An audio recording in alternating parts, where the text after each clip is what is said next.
அது கட்சி சார்பற்ற அந்த பாராட்டு விழா நிகழ்ச்சி ஏற்பாடு செய்யும். அந்த பாராட்டு விழா நிகழ்ச்சி நான் போய் கலந்து கொண்டேன். அப்பொழுது திரு கே.எஸ். செங்கோட்டையன் அவர்கள் அந்த நிகழ்ச்சியிலே பங்கு வரவில்லை. அத்திக்கடை அவனாசி திட்டத்திலே 30% கோபி சட்டமன்ற தொகுதியில் இருக்கின்ற ஏரிகள் எல்லாம் நிரப்புகின்ற ஒரு திட்டம்.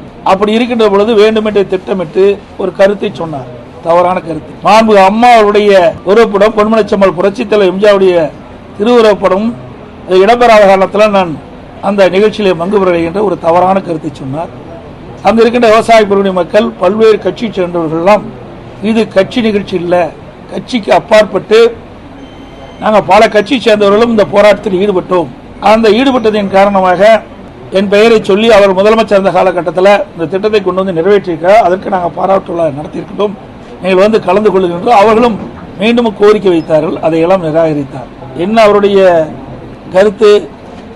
இங்கே அந்த நிகழ்ச்சியிலே மாண்புமிகு அம்மாவுடைய படமும் பொன்மனச்செம்மல் புரட்சித் தலைவர் எம்ஜிஆர் படம் இடம்பெறவில்லை என்பதுதான், அதுக்காக வரவில்லை என்றார். அதே வேளையில் ஒரு சைக்கிள் துவக்கு நிகழ்ச்சி அவருடைய தொகுதியில், இதுல திரு கருணாநிதி அவர்கள் படமும் திரு ஸ்டாலின் படம் தான் இருக்குது, அம்மா படமும் தலைவர் படமும் எங்கே இருக்கின்றது? அப்பொழுதிருந்தே திட்டத்தை வகுக்க ஆரம்பித்து விட்டார். ஏதாவது ஒரு காரணத்தை சொல்லி அந்த கூட்டத்தில் கலந்து கொள்ள இருப்பதற்காக அந்த காரணத்தை சொன்னார். ஆனால் உண்மை வெளிவந்து விட்டது.